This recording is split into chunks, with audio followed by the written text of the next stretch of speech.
130 करोड़ जनता चों 30 करोड़ ही बचनी है। अहीं 2018-19 च कहना शुरू करता सी, लोग हुण कहण लगे शंका ना करया करो, ये जिहड़ा कलयुग दा समां है भरोसे दा युग है, भरोसा कर लो रब ते बहुत चंगे रहोगे। नहीं तो जिहड़ा नेक कलंक महाराज दा समां उहनूं कलंक नहीं है कोई।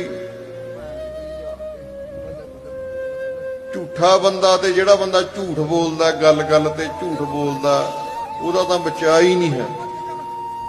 ਇਹ ਲਿਖਿਆ ਮਹਾਰਾਜ ਨੇ ਵੀ ਸਭ ਤੋਂ ਪਹਿਲਾਂ ਉਹ ਬੰਦਾ ਚੱਕਣਾ ਮਹਾਰਾਜ ਨੇ ਜਿਹੜਾ ਬੰਦਾ ਝੂਠਾ, ਜਿੱਥੇ ਲੋੜ ਨਹੀਂ ਉੱਥੇ ਵੀ ਝੂਠ ਬੋਲੀ ਜਾਂਦਾ, ਝੂਠ ਹੀ ਬੋਲੀ ਜਾਂਦਾ। ਝੂਠਾ ਬੰਦਾ ਛੱਡਣਾ ਨਹੀਂ ਮਹਾਰਾਜ ਨੇ।